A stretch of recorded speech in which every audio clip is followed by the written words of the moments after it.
看师傅和灵娥驾云飞来，李长寿开始转身布置起来。李长寿拿出了一张特制的桌子，桌子中间被掏空，放置了一口铁锅。这铁锅被2只铁片分成了4格，自研法器全自动火锅桌。铁锅本身有恒温加热的法宝禁制，可以通过注入法力的多寡来控制火候大小。除此之外，还有防溅小结界、防串味小禁制等等一系列的小设计。布置好了桌椅，李长寿就传声让熊灵力宰杀了几只适合烤涮的灵兽，随之又拿出了此前准备的几样仙草灵菜，在锅中倒入了仙泉水，开始调制锅底汤料。那边喜事正发生，这边也要热闹起来才行。虽然远远不及龙宫那么大的排场，也没有俗世那般人多贺喜，但总归也要有一点喜宴的味道。待师傅和灵娥过来，火锅已经是准备好了大半。灵娥喜道：师兄，你又搞了什么新玩意儿？这个叫做热锅，我还要调配一些酱料。灵娥，你去破天峰那边请99师叔过来，他这段时间闷坏了。今日咱们好好热闹热闹，当作是给师祖和师伯祖庆贺。哎，我这就去。灵娥转身驾云离开，齐元老道震了震衣袖，笑道：长寿，为师帮忙做些什么？师傅，您入座看着就是，哪能让您动手啊？齐元老道笑着摇摇头，去了门外躺椅歇息。不多时，熊灵力麻利地宰杀切片，装盘了几只灵兽，端着几10斤新鲜的灵兽肉，兴冲冲地到了丹房。又片刻，灵娥与99坐在大葫芦上一同过来。不过跟着99过来的还有他的几位师兄师姐，9字的几位仙人，又来小雄峰蹭吃蹭喝，顺便修行八卦之术了。李长寿变戏法一般又取出了一只火锅桌，一番行礼之后，将九巫、九师、九鹿儿等6个人安排在了隔壁桌。丹房顿时变得有些拥挤，却真的热闹了起来。草屋中的那2位老新人的双方亲友聚集在此地，倒也算是为这一历史性时刻做一个见证。九巫拉着李长寿的胳膊，挤眉弄眼的小声问：这事已经成了，还是正在成啊？李长寿笑而不语。说实话，那2个人关起门来在干什么，他现在也不敢妄下定论。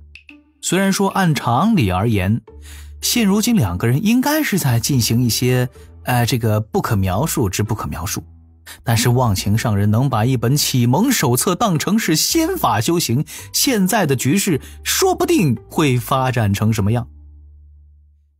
第一次在小琼峰露面的9散忘情上人3弟子，一位面容娇美带着几分英气的女炼气士，真仙境巅峰修为，距离突破天仙已经是不远。9散笑道：老五，你别乱问了，师傅那边都开大阵了，必然已经是成了。九巫叹道：哎呀，咱们师傅的性子，3师姐你也是知道的。9师却轻轻皱眉，低声道：当真是担心师傅到底懂不懂此事啊？哎呀，若是能听到里面的动静就好了。9鹿儿眨眨眼：可是咱们总不能过去听墙角吧？几个人顿时眼前一亮。李长寿提醒道：各位师伯，忘情师伯祖修为高深莫测，咱们应该做不到在不惊扰他们的前提下摸过去，这样反而会惊吓到他们。我有办法。99突然掐腰站了出来：我在江灵儿师叔的屋内留下了一只传声锣，本来是想找找这位师叔有没有什么弱点，让咱能反制，也不曾想到刚好派上了用场。言说中，99在袖口掏出了另外一只拳头大小白玉质地的海螺，他也不等几个人说话，已经是抬手点在了手中的海螺上。开启了禁制。单房内瞬间落针可闻，几个人尽皆屏住呼吸，就听得海螺中传来几声微弱的时断时续的对话声。这真不是功法？忘情上人问。自然不是。江灵儿叹了一口气。行了，我实话实说了吧，这是你徒弟在教你男女房中之事，若你我想要留下子嗣，就依此法进行。你别多想了呀，我是在外面闯荡时，在那些凡人城镇中见多了这些。单房中，一群聚在海螺旁边的身影对视一眼，各自忍着笑意。又听忘情上人道：这竟是此事啊！倒是让小五操心了。那咱们……啪的一声，这应该是江灵儿拍桌而起的响动。真是唧唧歪歪，本大爷忍不住了。说，你想不想要子嗣？痛快点回答。灵儿，我如今度金仙劫在即，心里无甚把握，自是想留下血脉。过来，躺下，脱衣服。忘情上人忙问：好，我该怎么做？你当真是要羞死我不成？这般时候了，还问要做什么？江灵儿禁不住笑骂了一声，又支支吾吾地道了一句：你就我听人说，其实就是随心而动。我大概明白。突然间，在单房中，一只仙手突然从侧旁探出，摁住了那只神奇海螺。听得正带劲的一群人抬头怒目而视，但看到那血衣飘飘的仙手之主，又齐齐打了一个寒颤，冷面俏颜九依依。你们几个！九依依怒斥一声，径直将那海螺直接捏碎。师傅师娘也敢偷听，当真是皮痒了，真是也不怕齐元师弟他们笑话。九湖几个人齐齐打了一个寒颤，一旁的齐元满是惭愧的低头，刚才他也听得很起劲儿。九依依还要再骂，李长寿已经是向前解释几句，发挥了一下语言的艺术性。九依依面色稍缓，问道：你们当真是担心师傅误解？对的。单房内一群仙人赶紧点头。那此事就作罢。九依依略微摇头，看脸热气腾腾的火锅，便道：少喝些酒，我要耽误了修行。言罢，他转身而去，并未多留。九九看着那一地的海螺碎屑，顿时委屈巴巴。他现在本来就穷，为了换到这一对窃听法宝，也是下了血本的。不过九乌嘀咕了一句：大师姐过来是干啥的？九字六位仙人对视一眼，禁不住恍然大明白，一个个喜笑颜开。可能是因为忘情上人太闷，以至于有些故事还要让江灵儿主动才能发生。九乌他们做徒弟的心里也有些不好意思。接下来的火锅宴中，九乌几个人不断地给齐元敬酒，一口一个师弟的喊着，差点就将齐元当场改成了酒食。而他们称呼江灵儿时，也从师叔改成了师娘。李长寿和灵娥、熊灵丽坐在角落中，熊灵丽只管闷头吃吃喝喝，这一对师兄妹对视一眼，各自露出了几分笑意。趁着屋内酒声嘈杂，灵娥小声地嘀咕了一句：师兄，你想不想要个子嗣？因果麻烦，多谢美意，抄1000遍。哼！灵娥做了一个鬼脸，脸红红的转头，闷头涮肉。我就是随口一问。李长寿顿时笑眯脸，推杯换盏，酒香浓，白气滚滚，肉翻腾。小雄风单房中，两桌人影渐渐走串，九乌找齐元品酒，九九跑来跟熊灵丽抢肉，灵娥呢则是忙着走来走去，不断的补菜填酒，调制各类佐料。李长寿看着眼前这一幕，也不知自己是不是临近大劫的缘故，竟然有一些小小的感慨。就跟上辈子一样，有时候看见很多人聚在一起，就有些莫名的感动。教主哥哥，教主哥哥，心底传来轻微的呼喊声。正端着酒杯的李长寿略微皱眉，对一旁灵娥叮嘱2句，就悄然离开了丹房。九九眨眨眼，纳闷道：小长寿干什么去了？灵娥忙道：师兄去弄些新菜了。新菜？九九嘻嘻一笑，拍了拍微微鼓起的小肚皮，惹得一阵山呼海啸。哎呀，跟着小长寿混最棒了，好吃好喝好玩的都不缺，我自己一个人修行简直无聊死了。灵娥笑道：说不定今日之后我家师祖会搬去破天峰上呢。九九闻言眼前一亮，跑过去抱起灵娥一阵欢呼，搞得旁人不明所以。且说李长寿感受到了敖乙神念传讯，立刻分了些许心神在安水城主神像上。这个二教主按龙族风俗不是应该3个月不出屋吗？现在该不会又是软玉在怀，然后来找我这个老纯阳炫耀吧？这次还真不是。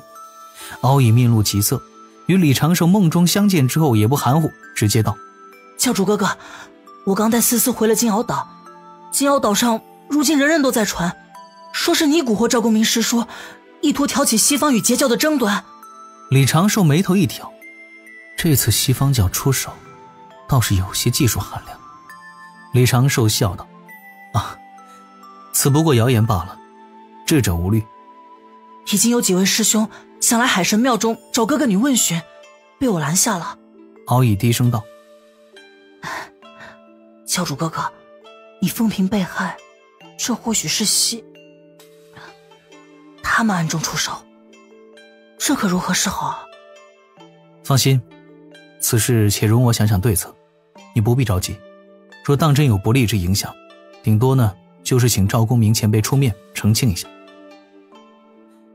敖乙顿时一愣，这位前辈可是说请就能请的？不然呢？你以为为何当日那些凶人为何会退走啊？当时有几名那边的圣人弟子想要去龙宫唱白脸，只不过是被我请公明前辈拦了下来，大概也因此才有对方如此算计这一遭。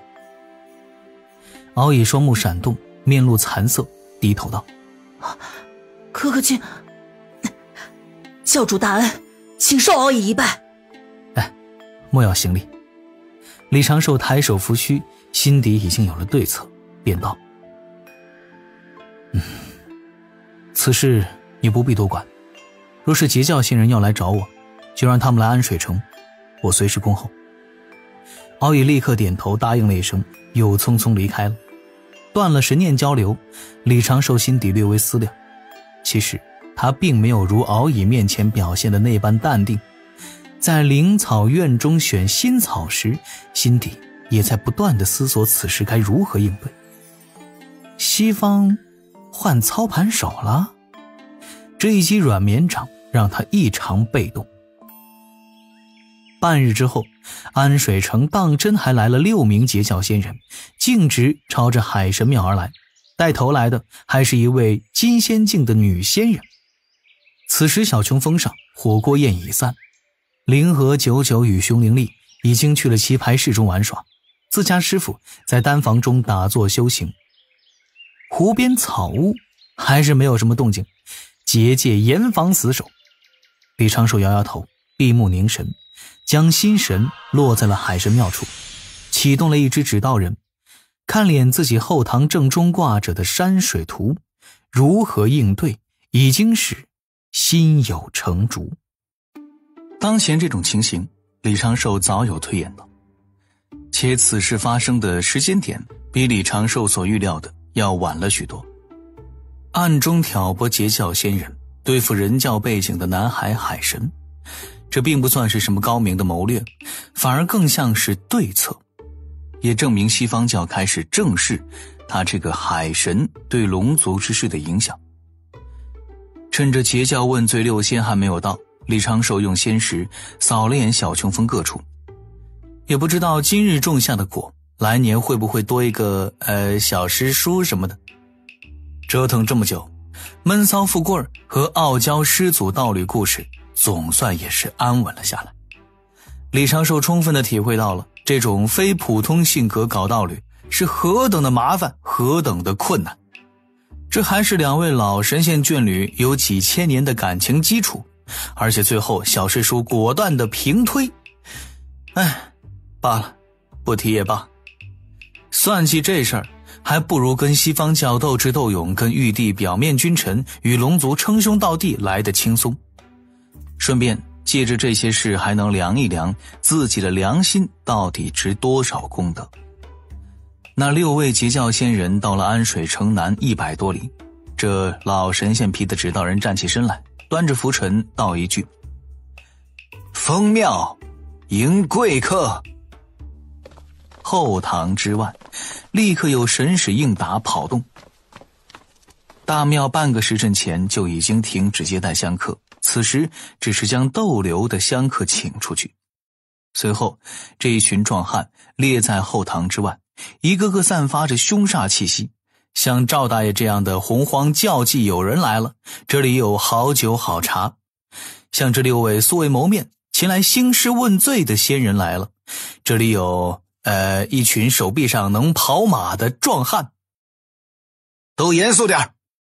门外守着的熊寨巫人们几声呼喝笑闹，海神庙中顿时充满了欢快的肌肉气息。那6位截教仙人已经出现在空中，李长寿驾云而起，主动上迎。这一具化身面带微笑，十分慈祥，给人一种饱经沧桑凡事看淡之感。这里自然不是凡事看淡不服练练，而是一种凡事看淡不争不夺的意境。这也是一层伪装色，凭借这一具化身给对方一种南海海神就是一位老者的最初印象，掩护自己的本体。